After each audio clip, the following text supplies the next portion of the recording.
Cześć, nazywam się Izabela Wojciechowskiej i jestem reporterką BumerangJuniora. Zapraszam Was na mój pierwszy wywiad.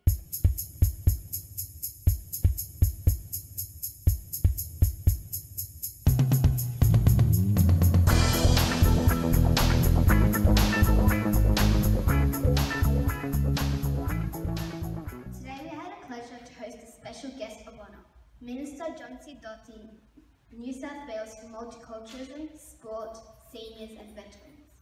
What convinced you to come and visit Liverpool College School? Look, before I start, can I say, you're one of the first to pronounce my name correctly. So, well done. Look, I wanted to come out here because I understand how important learning a second language is.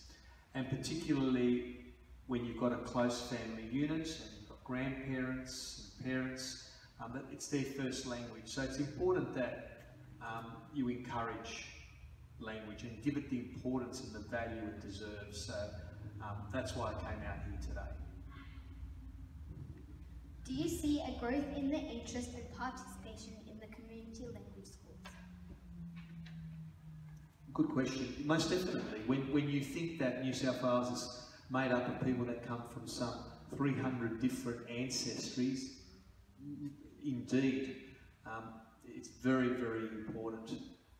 We live in one of the most multiculturally diverse countries in the world, and so it's important that we reach out and we learn and we can communicate and live in harmony and peace together, and certainly I think community languages is going to play a huge role in that space. I certainly agree. Do you speak any language other than English? I do. I speak Italian. Might be a little bit embarrassing because I didn't learn Italian at your age, so but I had really very limited formal training, but I learned in-house with the help of my grandparents, and probably not so much more my parents. My parents they worked all the time to sort of get ahead, and so often the grandparents, the time they spent with their grandchildren, you had to learn, otherwise you wouldn't be able to communicate. And so I do, and I have a keen interest, being brought up with many different people of different nationalities, Greek, Croatian. I went to a school in Ashfield where the Polish club used to be, and we all got on really well. We got on really well, so it's important you learn and reach out and learn different words in different languages. What benefits do you see in speaking another language? I think it's important just for life. I think it's going to create some really good economic opportunities for you, commercial opportunities, employment opportunities, which I think is really important. And I think it'll just give you a good standing in life. You have to know where you come from, where your ancestry is from, and it's important never to lose that tradition and those cultures and those customs. So I think that's really, really important. And I think by and large in Australia we do that quite well. We do that quite well. We don't say when you come to Australia, forget about where you've come from or your traditions and customs. In fact, when you take citizenship in Australia, that's one of the first things we say, that we want you to practice those freely. And that takes place, so it's important we value and cherish those traditions and customs from various groups. What motivates you to do your job? Wow, good question, you got me. I've got diverse portfolios from seniors to veterans right through to sport and multiculturalism.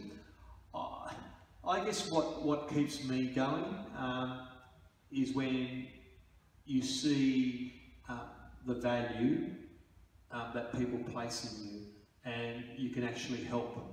So for instance, I know if I could make some sort of contribution to some purchasing of books or something to do that will make your life easier, to me that's a big reward. It's important. In the sport portfolio, when I can make a contribution financially to upgrade sporting facilities, they're things that change people's lives, particularly in the multicultural space. So can you imagine if you just come from another country to Australia, you don't speak the language, it takes a long time. Often it's the arts, the culture, sport that unites people. So if you've got that uniting you, that changes you. And that's important, particularly when you're in a new country. What is your favourite sport? Oh wow, you got me now.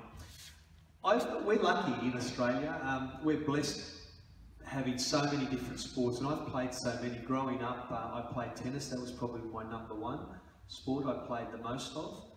I played cricket as well. I did athletics, I did swimming. I played soccer when I was your age, and I played rugby league towards the end of school in year 11 and 12. But the last 20 years I've been playing golf. I'm not fantastic. I'm doing my best, but it's one of those sports you need a lot of time for, and time's pretty precious at the moment.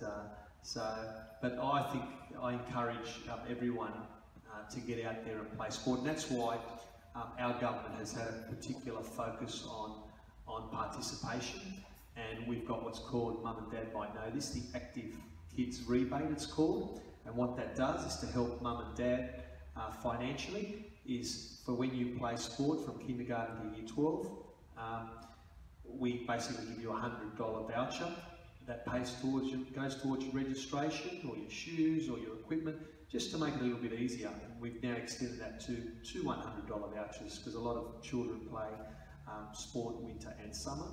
And because what we want to do is encourage children to get active, to keep fit, and to get out there and participate and enjoy life. And often, you know, particularly when you've got sisters and brothers and everyone's playing sport and you've got to buy clothes and jerseys, it's quite expensive. And so it's our little way of saying we want you to be active, and it's our acknowledgement that, you know, cost of living pressures, that, you know, the government has a role to play there as well. Thank you for showing interest in our school. We feel very privileged that you took the time on Saturday to visit us. Isabella, my pleasure, and we'll do it again.